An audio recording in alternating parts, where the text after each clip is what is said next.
40 463 milliards de francs congolais, soit un peu plus de 16 milliards de dollars américains au taux de 2400 francs congolais, c'est le poids du projet de loi des finances 2024 déposé au bureau de l'Assemblée nationale. L'accent est mis sur les secteurs de la défense, de l'éducation de base, de la couverture santé universelle avec la gratuité de la maternité et post-accouchement, ainsi que sur la diversité de l'économie avec plus de priorités sur l'agriculture, la pêche et l'élevage. Chaque 16 septembre, le monde entier célèbre la journée mondiale du nettoyage. Ici à Kinshasa, la société Okeplast, à travers son projet Kintoko, a donné le ton en prêchant par l'exemple pour sensibiliser la population au ramassage des bouteilles plastiques sur le boulevard du 30 juin et dans les communes de la ville de Kinshasa. Le développement de ces titres et bien d'autres, c'est dans ce numéro de Fiscalité et Développement présenté par Priska Sekana Kinzonzi. Agence Galaxy Media, la passion de développer la RDC. C'est un réel plaisir, mesdames et messieurs, de vous retrouver à travers cette nouvelle édition du magazine Fiscalité et Développement, la grand-messe de finances publiques, questions économiques et dossiers de développement au Congo, au Kinshasa. Le projet de loi des finances de la République démocratique du Congo, exercice 2024, se chiffre à 40 463 milliards de francs congolais, soit un peu plus de 16 milliards de dollars américains, avec un accroissement de 24,7% par rapport au budget 2023, chiffré à 32 457 milliards de francs congolais. Il a été déposé le vendredi 15 septembre dernier au bureau de l'Assemblée nationale par le Premier ministre Jean-Michel Sama Lukonde Kyenge. Ces projets de loi des finances met un accent sur les secteurs de la défense nationale, de l'éducation des bases, de la santé, avec la couverture santé universelle, notamment la gratuité de la maternité et les suivis post-accouchement, ainsi que sur la diversification de l'économie avec plus de moyens à l'agriculture, pêche et élevage, y compris des infrastructures. Le ministre d'État en charge de la justice, Rose Mutombo, et son collègue de la communication et médias, Patrick Muyaya Katembwe, ont procédé le jeudi 14 septembre 2023 à la présentation du livre blanc. Ces documents portent sur la tragédie humanitaire et dommages causés à la République démocratique du Congo du fait de l'agression continue par le Rwanda. Sur le plan économique, les pays enregistrent des manques à gagner importants évalués entre 40 et 60 millions de dollars américains dans le Nord Kivu, rien qu'avec Bunagana et Ishisha, sous occupation des terroristes du M23 soutenus par le régime de Kigali. On estime les pertes des recettes à hauteur de 1 million de dollars américains par mois dans ces postes frontaliers avec l'Ouganda. Les préjudices causés à la RDC par le Rwanda est immense et touche plusieurs secteurs de la vie nationale, à l'instar de l'éducation, de la santé et des activités économiques. Le ministre de la Communication et Médias, porte-parole du gouvernement, Patrick Muyaya Katembwe, a donné quelques précisions. On peut l'écouter dans cet extrait choisi par Didi Mavambu, Nombolo Pepe. Dans ces documents, nous avons présenté les preuves irréfutables des activités criminelles pilotées par l'armée rwandaise avec ses supplétifs du M23. Des massacres et autres crimes indescriptibles ont été commis.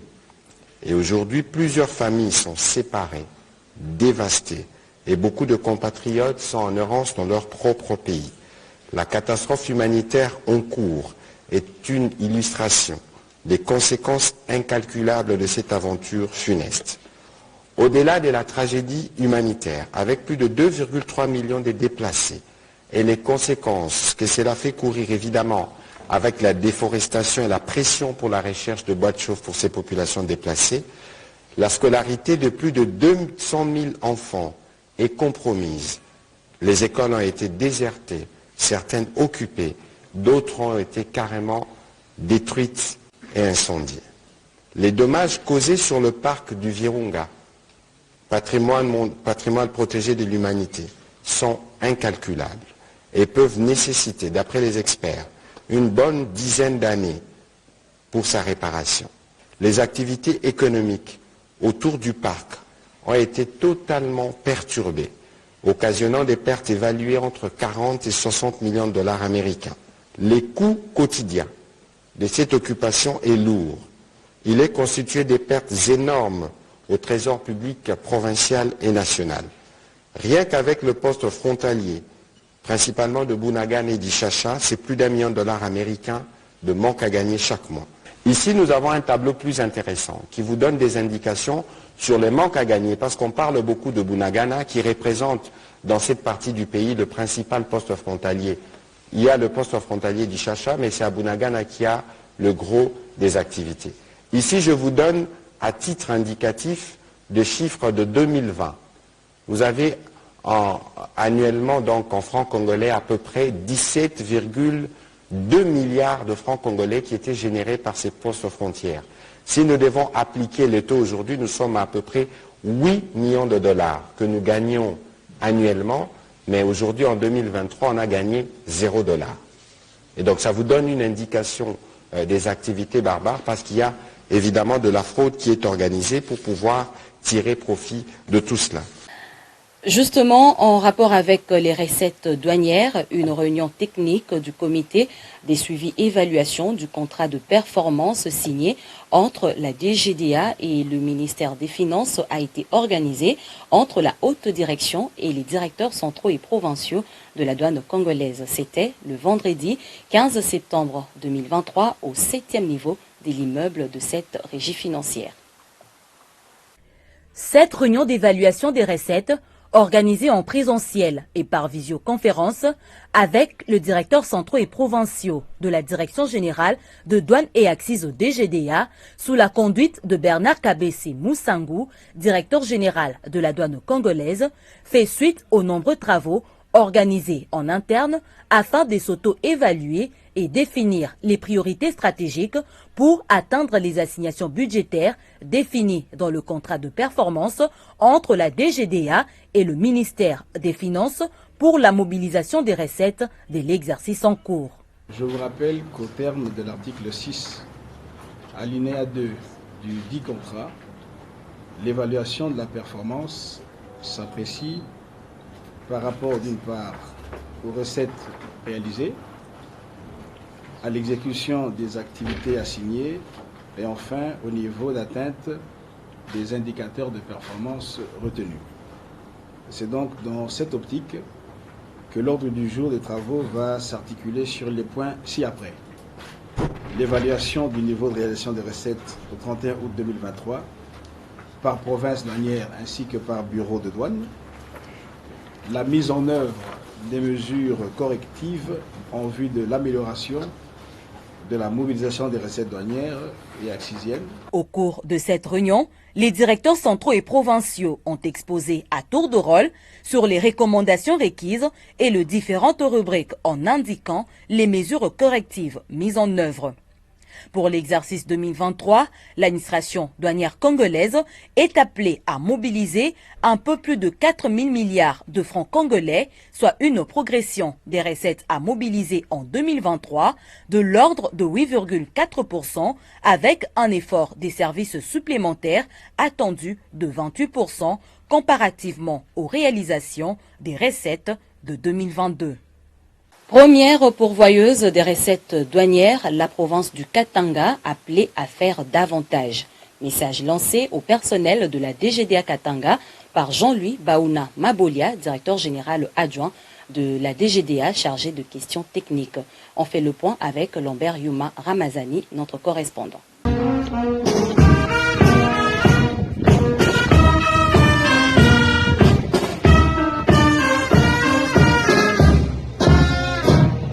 La province douanière du Katanga contribue à elle seule à plus de 50% des recettes nationales, d'où toute l'attention de l'administration douanière nationale sur Lubumbashi. Après donc le directeur général adjoint en charge de l'administration et des finances, dernièrement en séjour à Lubumbashi, c'est son collègue responsable des questions techniques qui mobilise la douane du Katanga pour plus de recettes. Nous avons aujourd'hui l'honneur d'accueillir parmi nous le directeur général adjoint en charge de questions techniques. Jean-Louis Baouna a d'abord jeté les fleurs aux douaniers du Katanga pour les assignations atteintes et même dépassées. Et je tiens tous à vous féliciter, comme vous êtes, pour les assignations que vous atteignez chaque fois. Félicitations. Mais la hiérarchie veut plus de réalisation en endiguant la fraude, la contrebande. C'est donc à la brigade douanière que le numéro 2 de la DGDA a demandé de faire mieux. Les assignations que vous atteignez, c'est ce qu'on peut appeler le minimum. Alors quand vous atteignez 100%, c'est vrai. À l'école, on peut dire que vous avez réussi. Mais je reprends les mots du ministre des Finances, notre chef de tutelle, qui dit que ce n'est pas suffisant. La fraude au Katanga se porte très bien. Et si la fraude au Katanga se porte très bien, ça veut dire que les 100%, les 110%, en fait, vous pouvez les doubler. Et là, je m'adresse à la brigade douanière. Vous êtes des policiers. Vous êtes nos policiers. Si on nous dit que la fraude se porte très bien, vous êtes les premiers responsables. On peut dire que vous êtes, à tort ou à raison, complices. Vous devez renverser la tendance. Le souhait de Kinshasa vient rencontrer la vision du directeur provincial de la DGDA Katanga, M. René Kalala, qui, nous l'avons dit la semaine dernière, bat ses troupes pour arriver à doubler les recettes par rapport aux assignations. C'est donc un tonus que l'autorité douanière vient d'injecter à la sous-direction de la brigade douanière du Katanga que dirige Narcisse Pambou pour que ce corps paramilitaire de la douane joue davantage son rôle, celui des bras séculiers de la douane, luttant avec abnégation et contre vents et marées, contre toute la fraude dans tous les sens et contre toute contrebande. C'est donc une brigade encore mobile et plus omniprésente et dont le travail impactera davantage la montée des recettes dans la province douanière du Katanga, qui est attendue. Gare donc aux fraudeurs. Après Kinshasa, c'est la province douanière du Katanga qui a été sensibilisée à la mise en pratique du système de traçabilité de droits d'accise STDA. C'est le directeur général adjoint de la DGDA en charge des questions techniques, Jean-Louis Baouna Mabolia, qui a patronné cette journée des vulgarisations du STDA à Lubumbashi. Simon Kankolongo signe ses reportages pour le compte de fiscalité et développement. C'est dans la soirée du mardi 12 septembre 2023 qu'atterrit à l'aéroport international de la Loano, l'avion transporta le directeur adjoint chargé des questions techniques de la DGDA. Je cite ici M. Jean-Louis Baouna Mabolia, reçu au bas de la passerelle par une forte équipe des agents de la DGDA, conduit par le directeur provincial M. René Kalala Massimango. C'est ce mercredi 13 septembre 2023, au chapiteau du Pullman Grand Hôtel Caravia, que s'est tenue une matinée de sensibilisation sur le système de traçabilité des droits d'accise en sigle STDA. En application des dispositions de l'ordonnance loi numéro 18/002 du 13 mars 2018 portant code d'accise, la Direction générale de douane et accise DGDA en sigle, en partenariat avec la société SICPA, a mis en place un système de traçabilité des droits d'accise en sigle STDA, qui a pour objet la traçabilité et le monitoring des produits soumis sous droit d'accise. Les autorités tant politiques que militaires, les agents et partenaires de la DGDA ont rehaussé de leur présence lors de cette matinée. Tout a commencé par l'hymne national, suivi du mot de bienvenue du directeur provincial de la DGDA, M. René Kalala Massimango. C'est avec plaisir que nous vous recevons dans ce cadre de l'hôtel Caravia Pullman, à l'occasion de la sensibilisation sur les systèmes de traçabilité des droits d'accise sous le haut patronage de notre directeur général en charge des questions techniques de la DGDA. Mais restez votre autorité. Permettez-moi de m'acquitter d'un agréable devoir avant toute chose, celui de vous remercier pour avoir répondu à cette invitation.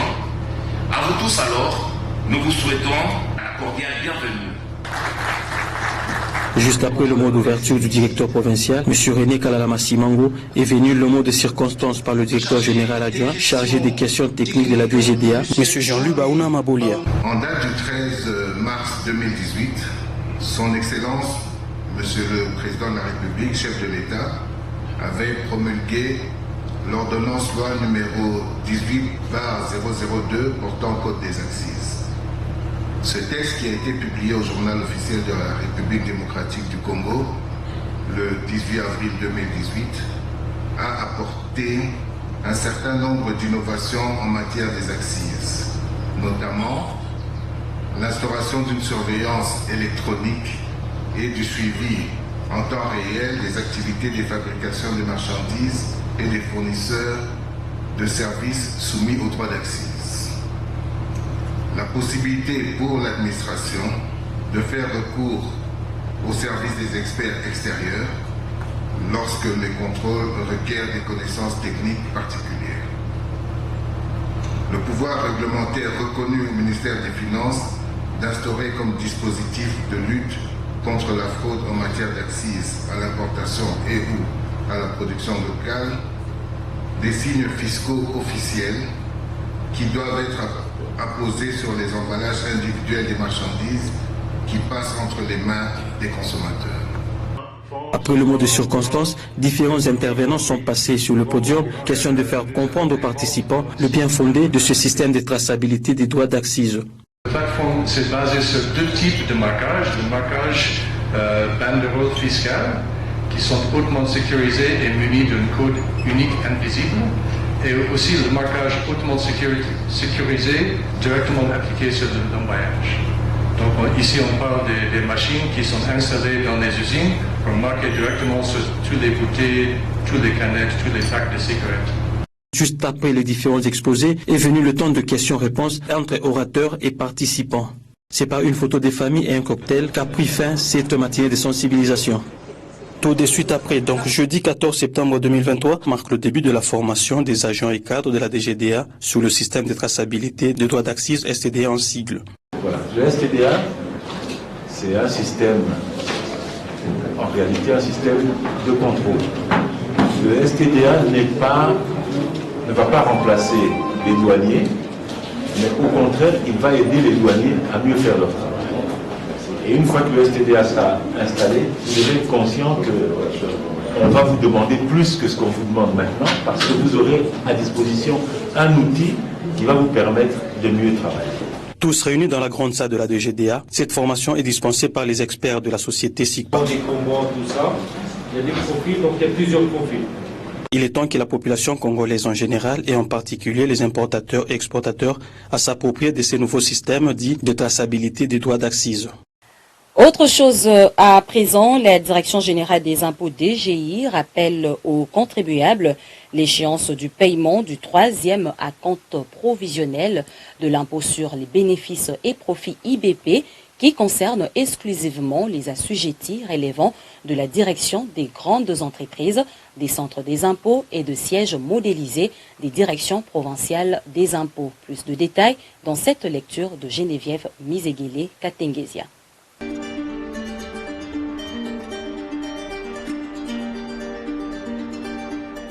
La Direction générale des impôts rappelle aux contribuables relevant de la direction des grandes entreprises, des centres des impôts ainsi que des sièges modélisés des directions provinciales des impôts que, conformément à la législation fiscale en vigueur, le paiement du 3e acompte provisionnel de l'impôt sur les bénéfices et profits IBP de l'exercice fiscal 2024, revenu 2023, intervient les samedis 30 septembre 2023. Étant donné que cette échéance tombe un samedi, les contribuables assujettis sont invités à souscrire leur déclaration au plus tard le vendredi 29 septembre 2023.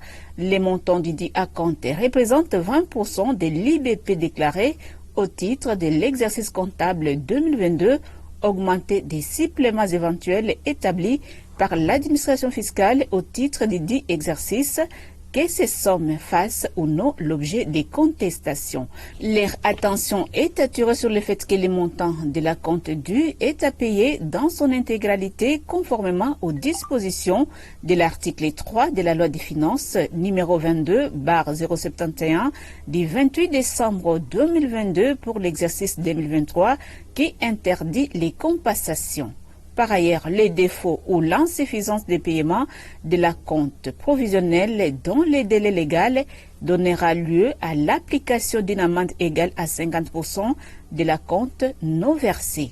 Conformément au communiqué du 29 décembre 2020 de son Excellence Monsieur le ministre des Finances portant utilisation obligatoire du logiciel ISIS-Régie et au décret numéro 20/019 du 21 août 2020 et ses mesures d'exécution, les contribuables concernés par les paiements de cet acompte sont invités à télécharger les bordereaux de versement d'acompte sur le site web de la DGI à l'adresse www.dgi.gouv.cd. Aussi, les contribuables sont-ils invités à privilégier la transmission par voie électronique en format PDF du bordereau des versements d'acompte provisionnel et de la preuve de paiement du dit acompte provisionnel aux adresses électroniques suivantes selon les cas.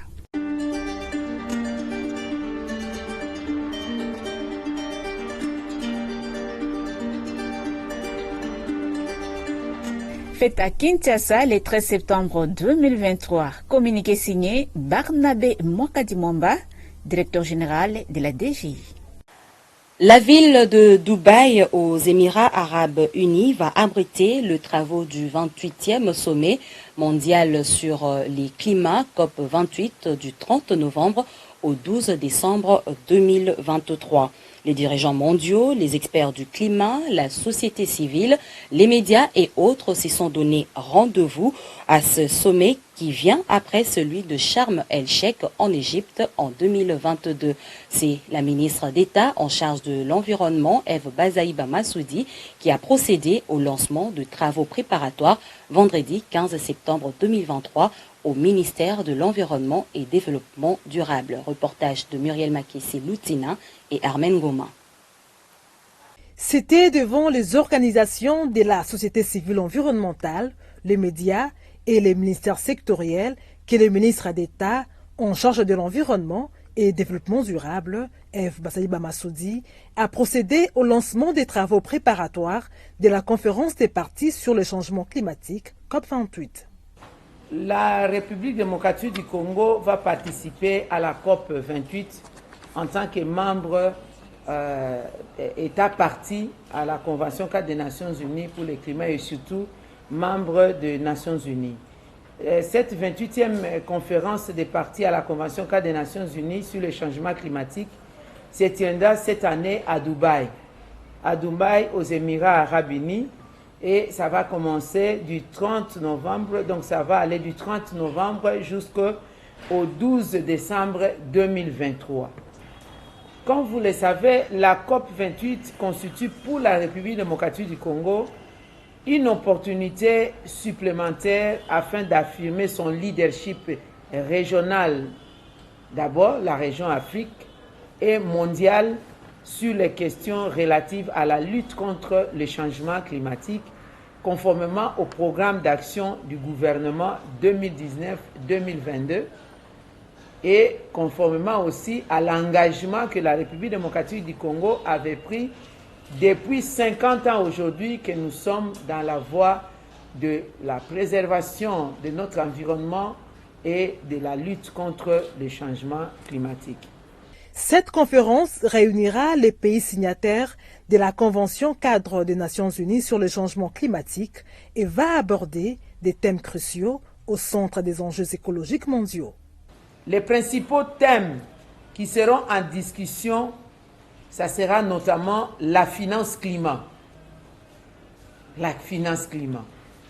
Je l'ai dit tantôt, nous sommes pays solution, mais nous avons le droit d'en bénéficier, des dividendes. Il sera question de l'adaptation. L'adaptation est certes un mot savant, mais qui veut tout simplement dire le programme qui vont aider chaque État à s'adapter à la nouvelle donne du climat. Il sera aussi question d'atténuation. L'atténuation est certes un mot savant, mais l'atténuation veut tout simplement dire que désormais, dorénavant, tout ce que l'humain entreprendra en termes individuels, collectifs, en termes d'une structure physique ou morale, un État, on doit utiliser des procédés non polluants dans notre économie, notre industrie, pour atténuer le réchauffement de notre planète. Cette énième rencontre sur le climat est une opportunité de plus pour la RDC en tant que pays solution dans la lutte contre le changement climatique et la transition énergétique de faire valoir les énormes potentialités qu'elle regorge en biodiversité et ressources naturelles. Le géant au cœur de l'Afrique est entièrement disposé à aider les continents et le monde à faire face aux défis du dérèglement climatique. Le 16 septembre de chaque année, le monde entier célèbre la Journée mondiale du nettoyage. À Kinshasa, la société Okeplast, à travers son projet Kintoko, a donné le ton en prêchant par l'exemple. Sa brigade d'assainissement a procédé au ramassage de bouteilles plastiques sur le boulevard du 30 juin et dans les communes de la ville de Kinshasa avec le soutien des brigades du programme Kinbopeto de l'hôtel de ville. Images et commentaires. Un seul geste posé vaut mieux que 1000 paroles prononcées, dit-on. La société Okeplast, à travers son projet Kintoko, l'a bien compris. Raison de cette mobilisation tous azimuts pour nettoyer Kinshasa de ces bouteilles plastiques qui jonchent rues, avenues, cours d'eau et autres endroits de la capitale congolaise. À l'occasion de la Journée mondiale du nettoyage et d'assainissement, Okeplast a mis les bouchées doubles. Outre ses équipes mobilisées dans toutes les 24 communes de Kinshasa pour acheter les bouteilles plastiques destinées au recyclage, la mobilisation était générale sur le boulevard du 30 juin où, depuis le rond-point Sosimat jusqu'à la place de la gare, les brigades d'assainissement appuyées par d'autres structures et l'ambassade des Pays-Bas en RDC ont ramassé bouteilles plastiques qu'elles ont vendues à Kintoko, le recycleur par excellence, à la gare centrale. On reçoit ici, à Gombe, environ 6 millions d'habitants tous les jours qui viennent travailler, soit des business, soit aller à l'école. Et donc quand ils partent, ils déposent le déchet que nous devons ramasser. C'est pourquoi nous demandons à la population d'être de bons citoyens. Ne jetez pas des plastiques n'importe où, parce que ça bouche les artères, ça bouche le caniveau et ça rend la vie impropre. Le plastique est le plus mauvais produit que l'industrie de l'homme ait créé, qui pollue l'environnement, les villes et cités. Nous saluons cette initiative de l'ambassade de la Grande-Bretagne, à côté des scientifiques que nous sommes, et surtout l'implication de Kintoko, qui est la seule usine. Et je pense que la capacité de transformation, de recyclage doit aller en augmentant, parce que Kinshasa est assis sur l'océan de plastique. Ici, professeur Kabasele lance un appel au gouvernement pour qu'on puisse nettoyer notre ville de plastique. Comme c'est une activité patriotique, il faut que nous continuions à montrer notre patriotisme pour que la ville de Kinshasa ne soit pas toujours la poubelle, mais que ce soit la ville la belle. Je suis vraiment très fière des Quinois, surtout les jeunes Quinois qui sont se lever très tôt pour essayer au moins de nettoyer une partie de cette belle ville. Il y a beaucoup de bouteilles de plastique comme vous avez vu et c'est un danger pas seulement pour la santé, mais c'est un danger aussi pour la nature, pour l'environnement. Et pour l'avenir de nos enfants, de nos petits-enfants. Alors, moi, je suis ravie de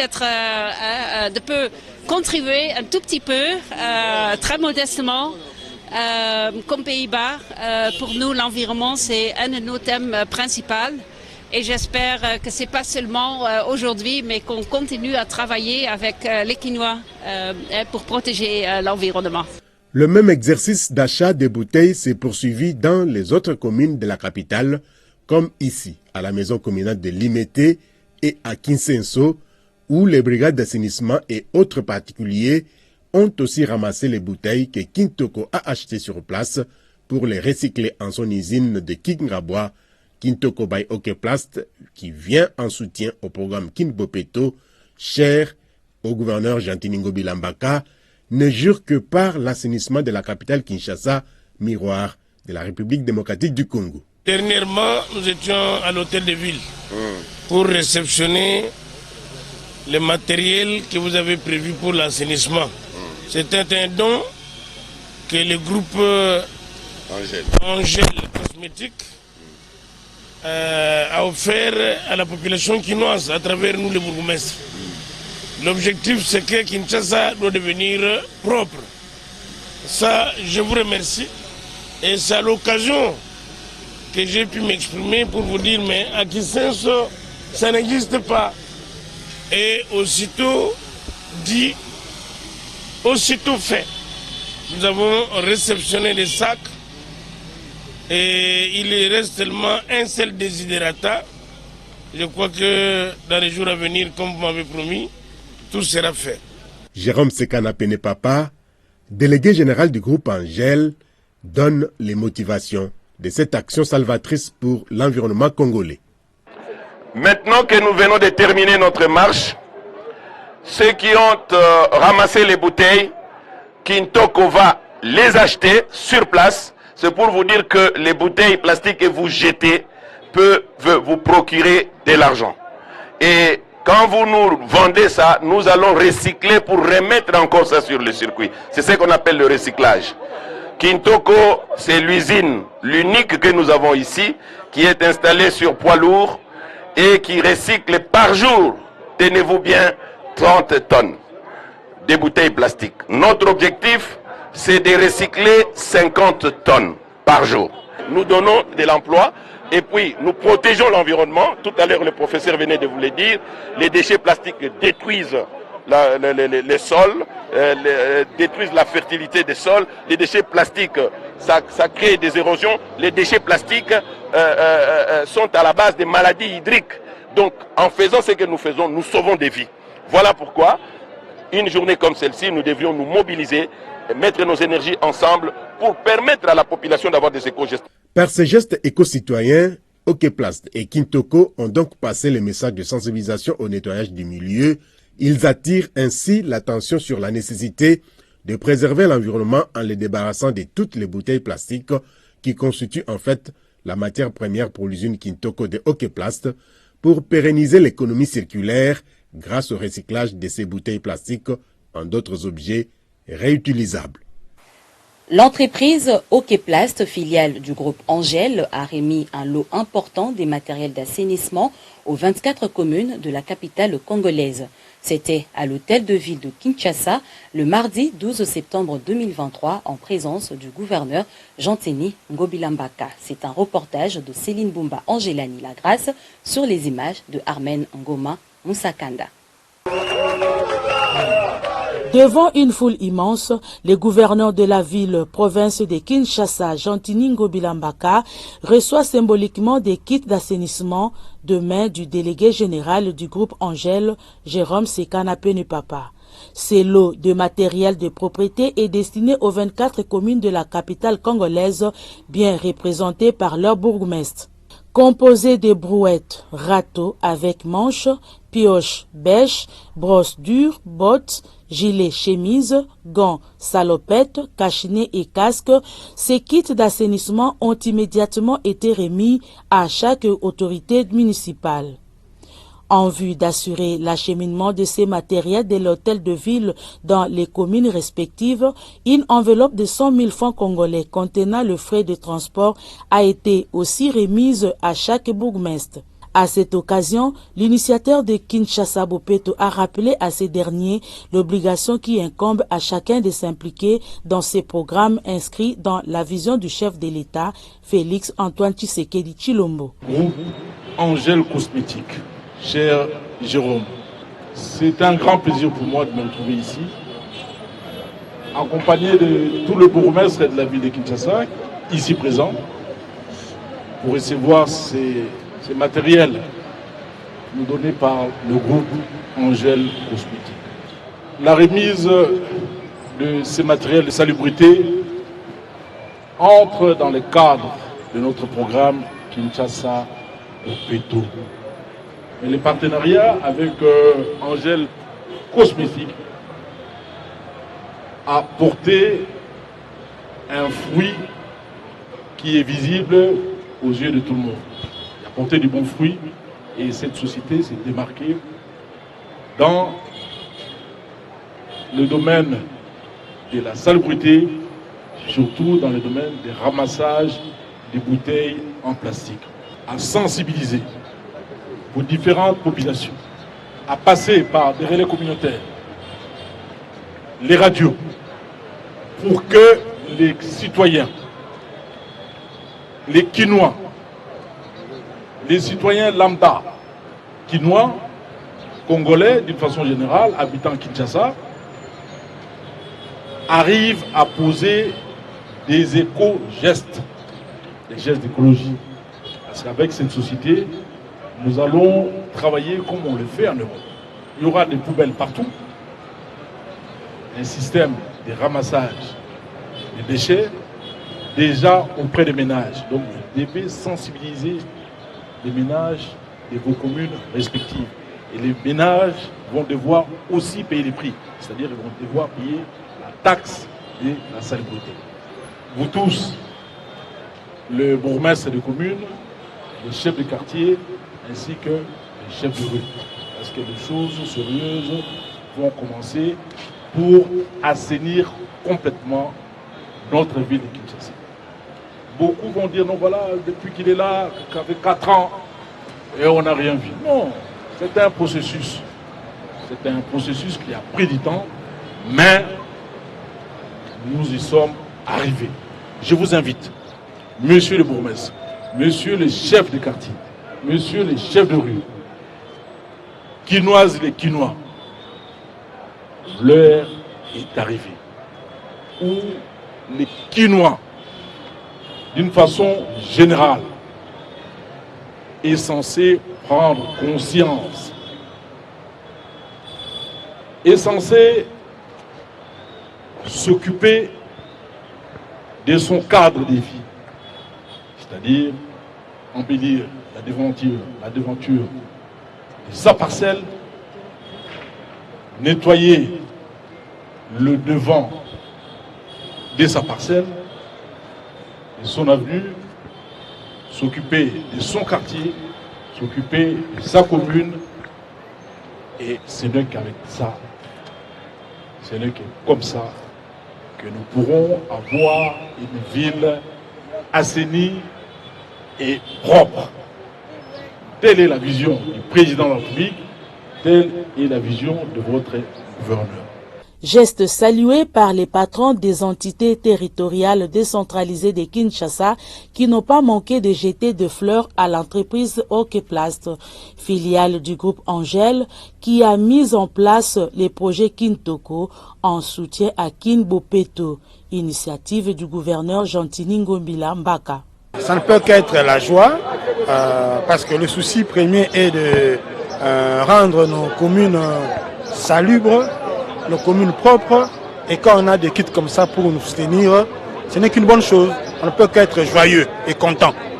L'acte que l'autorité urbaine vient de faire à l'endroit des bourgmestres que nous sommes, et particulièrement moi, le bourgmestre des communes d'Ndjili, c'est un acte salvateur. C'est un acte qui vient m'appuyer.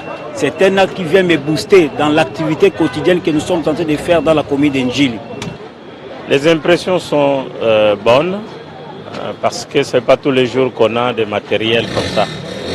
Et nous remercions à la fois son Excellence, Monsieur le Gouverneur, Jantini Ngombila, et puis la société Kintoko pour ces gestes qui est venu ce jour pour soulager tant soit peu la population de Mongafula.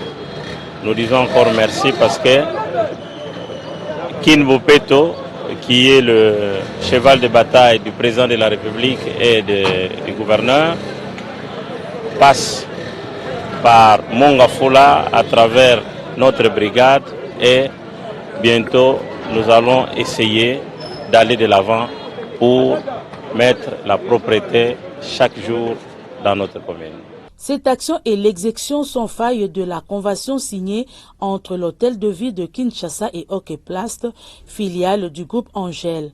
Son délégué général, Jérôme Sekana Penupapa, est revenu sur quelques réalisations à caractère social posées en faveur de la population congolaise en détresse.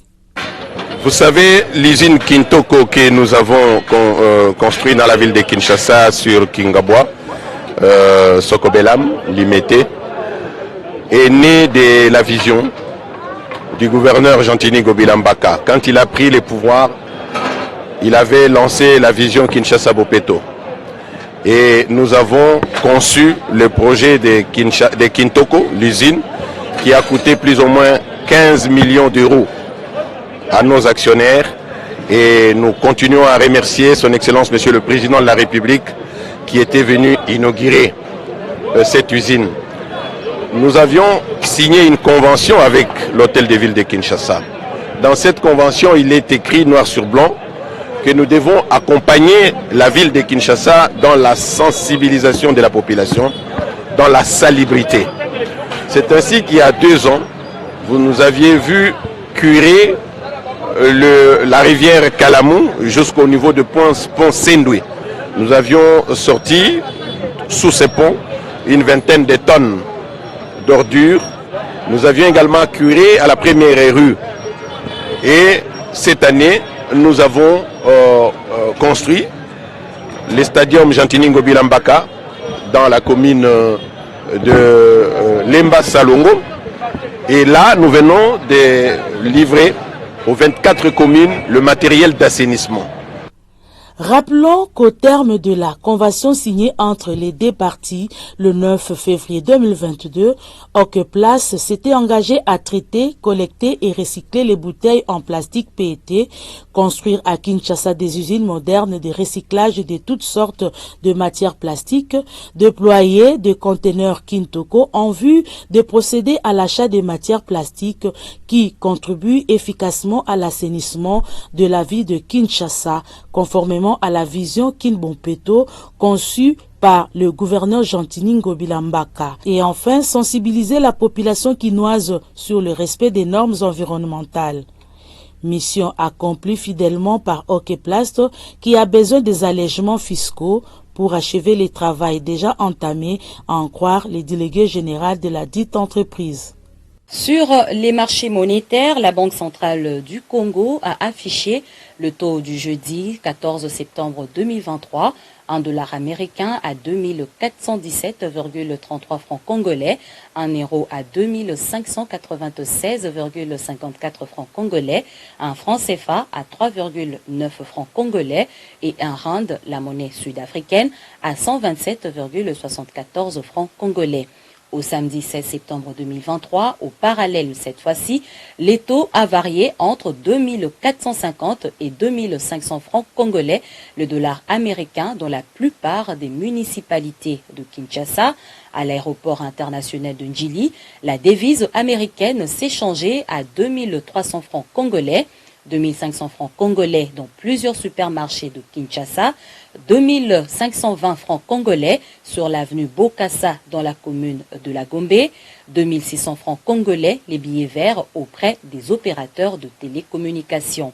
2300 francs congolais, c'est le taux observé à la fois à Boma dans le Congo central et à Kenge dans le Kwango. 2350 francs congolais à Bunia dans l'Ituri, 2370 francs congolais à Gbadolité dans le nord Ubangi, 2400 francs congolais à Lusambo dans le Sankuru et 2450 francs congolais à Kolwezi dans la province du Lualaba. Enfin, les pics du taux d'échange à l'intérieur du pays a été observé ces week-ends à Kamina, dans la province du Haut-Lomami, où $1 américain s'échangeait à 2500 francs congolais. On prend à présent les nouvelles de cours de principales matières premières sur le marché international au deuxième fixing du samedi 16 septembre 2023. Didi Mavambu, Nombolo Pepe, Frédéric. La plupart des cours de matières premières ont bouclé la semaine au vert en commençant par le pétrole à New York où l'or noir a valu 91,21 $ le baril en hausse de 0,54%. À Londres, le baril du pétrole a coûté 94,27 $ en grimpant de 0,14%. Plus 0,04% pour le cours du gaz naturel négocié à 264 $ les kilowattheures. Le cours du cuivre a connu également une augmentation évaluée à 0,84% en se négociant à 8422,85 $ la tonne. Le prix de la tonne du cobalt est en hausse de 0,02%, valant 32 985. L'once du métal jaune a affiché le chiffre de 1923,50 $ américains. Côté principaux produits céréaliers, le prix de la tonne du maïs a indiqué une montée de 0,21% en se négociant à 476 $. Baisse par contre de 0,18% pour le cours du riz, coûtant 16,22 $ la tonne. Et hausse de 0,08% pour le prix du blé, négocié à 604 $ la tonne. Depuis le début de l'année, le cours du café a grimpé de 27,68%, valant 159 $ la tonne. Celui du cacao est en hausse de 62,08%, se négociant à 3 757 $ la tonne. Et enfin, le cours du coton a reculé de 16,78%, la tonne s'est négociée à 85 $ américains.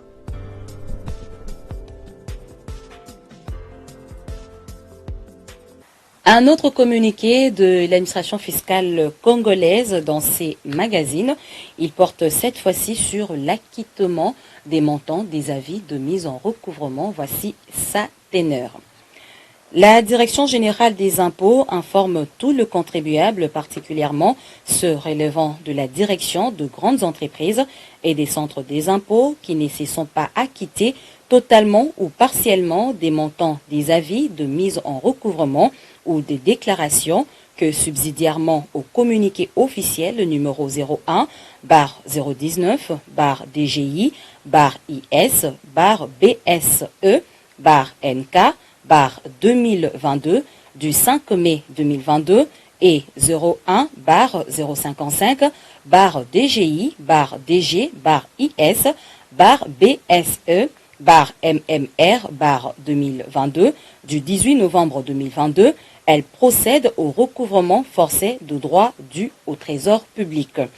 Aussi invite-t-elle les contribuables ayant déjà effectué leur paiement ou bénéfice des décisions des dégrèvements, mais dont les comptes courants fiscaux ne sont pas encore apurés, à bien vouloir déposer dès maintenant soit les photocopies des preuves de paiement ou de ces décisions au secrétariat de l'inspection des services situé à Kinshasa, au 3e niveau de l'hôtel des impôts, local 341, contre accusé de réception, soit à les scanner à l'adresse électronique ci-après, secrétariat suite dgi@gmail.com pour leur éviter les désagréments liés aux saisies et à la fermeture provisoire de leur établissement. Fait à Kinshasa le 8 septembre 2023, Barnabé Mwakadi Mwamba, directeur général des impôts. Mesdames et messieurs, ces numéros du magazine Fiscalité et Développement est ainsi terminé. Mais avant de nous quitter complètement, l'ensemble du personnel de l'agence Galaxy Media profite de l'occasion pour souhaiter à son directeur général, Jérôme Sekana Penepapa, un heureux anniversaire, plein succès dans toutes ses entreprises. Que le Seigneur, notre Dieu, lui bénisse abondamment. Mesdames et messieurs, ces magazines est terminé cette fois-ci. Très bonne suite de programmes sur votre chaîne.